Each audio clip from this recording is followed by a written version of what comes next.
Hello and welcome to Sonnets for Sleep, where we will be whispering our way through the wonderful prose of William Shakespeare. In today's episode, we will be hearing Sonnets 131 through to 140. So sit back, relax, and enjoy the wordplay of the bard. Sonnet 131. Thou art as tyrannous, so as thou art, as those whose beauties proudly make them cruel. For well thou knowest to my dear doting heart, thou art the fairest and most precious jewel. Yet, in good faith, some say that thee behold, thy face hath not the power to make love groan.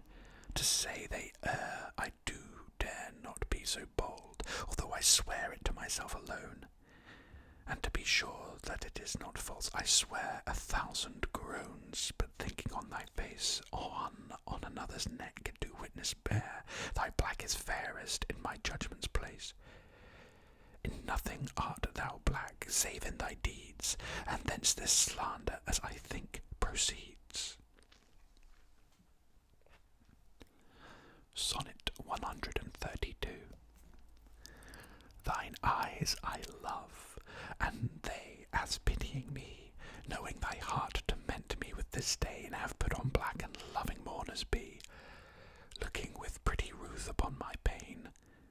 And truly not the morning sun of heaven better becomes the grey cheeks of the east, nor that full star that ushers in the even doth half that glory to the sober west, as those two morning eyes become thy face.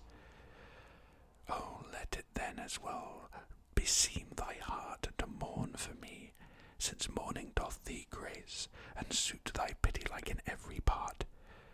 Then will I swear beauty herself is black, and all they foul that thy complexion lack.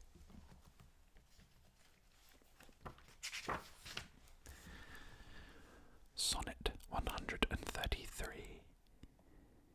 Be shrew that heart that makes my heart to groan, for that deep wound it gives my friend and me. Is't not enough to torture me alone, but slave to slavery my sweetest friend must be? Me from myself thy cruel eye hath taken, and my next self thou harder hast engrossed. Of him, myself, and thee I am forsaken. A torment thrice threefold thus to be crossed. Prison my heart in thy steel bosom's ward, but then my friend's heart let my poor heart bail. Whoe'er keeps me, let my heart be his guard. Thou canst not then use rigour in my jail, and yet thou wilt, for I, being pent in thee, perforce am thine and all that is in me. Sonnet 134. So, now I have confessed that he is thine, and I myself am mortgaged to thy will. Myself I'll forfeit, so that other mine thou wilt restore to my comfort still. But thou wilt not, nor he will not be free, for thou art covetous, and he is kind. He learned but surety like to write for me under that bond that him as fast doth bind. The statute of thy beauty thou wilt take, thou usurer that put'st forth all to use, and so a friend came debtor for my sake. So him I lose through my unkind abuse. Him have I lost, thou hast both him and me. He pays the whole, and yet am I not free. Sonnet 135. Whoever hath a wish, thou hast thy will, and will to boot, and will in overplus. More than enough am I that vex thee still, to thy sweet will making addition thus. Wilt thou, whose will is large and spacious, not once vouchsafe to hide my will in thine? Shall will in others seem right gracious, and in my will no fair acceptance shine? The sea, all water, yet receives rain still, and in abundance addeth to his store. So thou being rich in will, add to thy will one will of mine, to make thy large will more. Yet no unkind, no fair beseechers kill, think all but one, and me in that one will.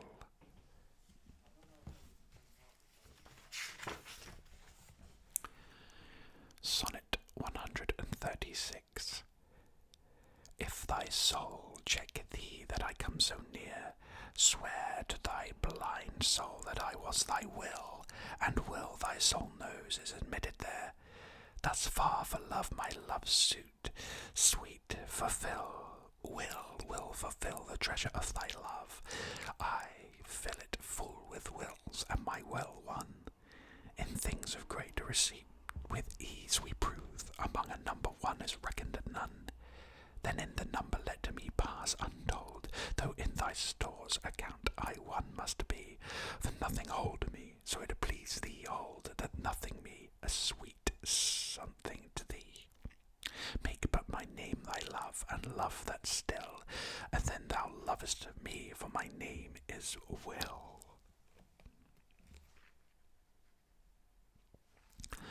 Sonnet 137. Thou blind fool, love, what dost thou to mine eyes, that they behold and see not what they see? They know what beauty is, see where it lies, yet what the best is take the worst to be. If eyes corrupt by over-partial looks be anchored in the bay where all men ride, why of eyes falsehood have thou forged hooks, whereto the judgment of my heart is tied? Why should my heart think that a several plot, which my heart knows the wide world's commonplace, or mine eyes seeing this, say this is not, to put fair truth upon so foul a face?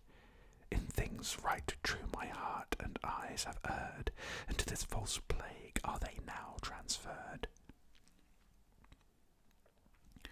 Sonnet 138.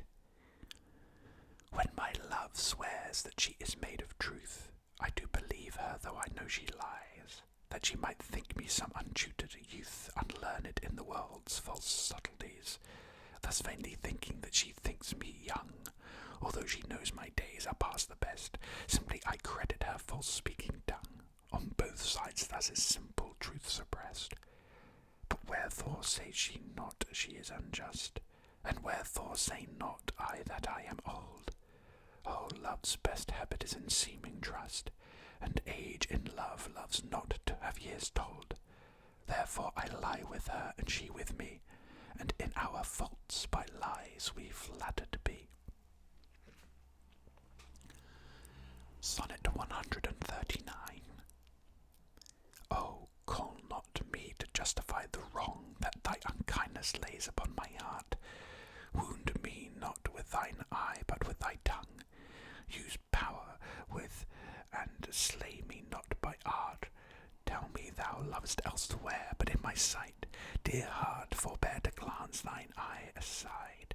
What needest thou wound with cunning, when thy might is more than oppressed offence combined? Let me excuse thee, my love well knows her pretty looks have been mine enemies, and therefore from my face she turns my foes, that they elsewhere might dart their injuries. Yet do not so, but since I am near slain, kill me outright with looks, and rid my pain.